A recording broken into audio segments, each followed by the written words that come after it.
भारत को बड़ा झटका लगा है। देश के सोने के भंडार में बड़ी गिरावट देखने को मिली है और इसका सीधा असर देश के विदेशी मुद्रा भंडार पर भी पड़ा है। विदेशी मुद्रा भंडार में भारी गिरावट आई है।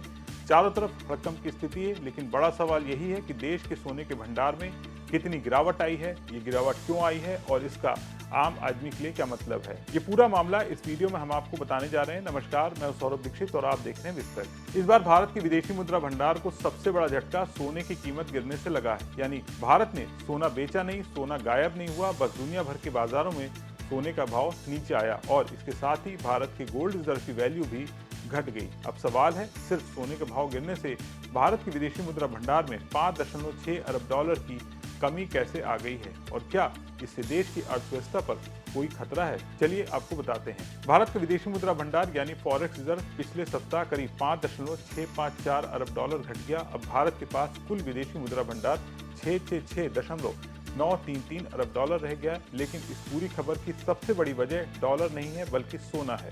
दरअसल पिछले सप्ताह अंतर्राष्ट्रीय बाजार में सोने की कीमतों में भारी गिरावट आई है। भारत के विदेशी मुद्रा भंडार का एक हिस्सा गोल्ड रिजर्व के रूप में भी रखा जाता है। तो जब सोने का अंतर्राष्ट्रीय भाव गिरता है तो भारत के पास मौजूद सोने की कुल कीमत भी कम हो जाती है। यानी सोना अपनी जगह पर उतना ही रहता है, लेकिन उसकी बाजार की कीमत घट जाती है। यही वजह कि विदेशी मुद्रा भंडार की कुल वैल्यू में बड़ी गिरावट दिखाई देती है। सोने की वैल्यू में 5 अरब डॉलर से ज्यादा की कमी आई है। एक सप्ताह पहले इसमें करीब 4.110 बिलियन डॉलर का इजाफा हुआ था। अब अपने सोने के भंडार की वैल्यू घटकर 102.536 बिलियन डॉलर रह गई है। मार्च 2026 के अंत में आरबीआई के पास सोने का भंडार 880.52 टन था। ये देश के कुल फॉरेक्स एक्सचेंज रिजर्व का करीब 16.7% बैठता है। यानी इसे ऐसे समझ लीजिए कि मान लीजिए आपके घर में 100 ग्राम सोना रखा हुआ है, आपने उसे बेचा नहीं, लेकिन अगर बाजार में सोने का भाव एक दिन में 10% गिर जाए तो आपके पास सोना उतना ही रहेगा, लेकिन उसकी कीमत पहले से कम हो जाएगी। भारत के साथ भी बिल्कुल यही हुआ है। यानी ये नुकसान कागजों पर दिखाई देने वाला वैल्यूएशन लॉस है। ऐसा नहीं है कि भारत का सोना कहीं चला गया हो।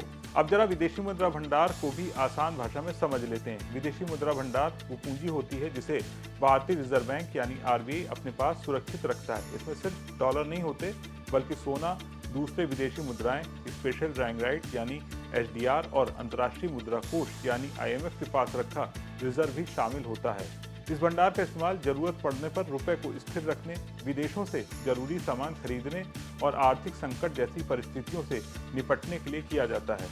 विदेशी मुद्रा भंडार का सबसे बड़ा हिस्सा होता है फॉरेन करेंसी एसेट यानी एफसीए। इस बार इसमें बहुत बड़ी गिरावट नहीं आई। पिछले सप्ताह एफसीए में सिर्फ 150 मिलियन डॉलर की कमी दर्ज हुई है और ये घटकर 541.067 अरब डॉलर रह गया। हालांकि इससे एक सप्ताह पहले इसमें 3.072 अरब डॉलर की बड़ी गिरावट आई थी। एफसीए में सिर्फ अमेरिकी डॉलर नहीं बल्कि यूरो, ब्रिटिश पाउंड और जापानी येन जैसी दूसरी मुद्राएं भी शामिल होती हैं। इसलिए इन मुद्राओं की कीमतों में उतार चढ़ाव का असर भी इसकी कुल वैल्यू पर पड़ता है। तो अब सबसे बड़ा सवाल, क्या भारत को इस गिरावट से घबराने की जरूरत है? तो फिलहाल जवाब है नहीं, क्योंकि विदेशी मुद्रा भंडार अभी भी 666 अरब डॉलर से ज्यादा है, जो दुनिया के सबसे बड़े विदेशी मुद्रा भंडारों में शामिल है। इतना भंडार भारत के कई महीनों के आयात का खर्च उठाने के लिए पर्याप्त माना जाता है।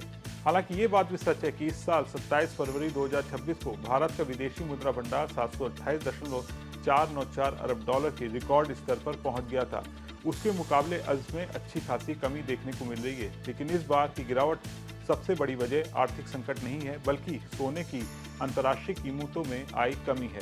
कुल मिलाकर यदि आसान भाषा में कहें तो भारत का सोना कम नहीं हुआ है, उसकी कीमत कम नहीं हुई और यही वजह कि विदेशी मुद्रा भंडार के आंकड़ों में इस बार बड़ी गिरावट दिखाई दे रही है। अब आगे अंतर्राष्ट्रीय बाजार में सोने की कीमतें फिर बढ़ती हैं तो भारत के गोल्ड रिजर्व की वैल्यू भी बढ़ सकती है और विदेशी मुद्रा भंडार के आंकड़ों में भी सुधार देखने को मिल सकता है। तो जिस तरह से भारत के सोने के भंडार में गिरावट देखने को मिली है, इस पर आपका क्या सोचना है, कमेंट करके जरूर बताएं और बिजनेस जगत की तमाम बड़ी खबरों को देखने के लिए बने रहे विस्तृत के साथ।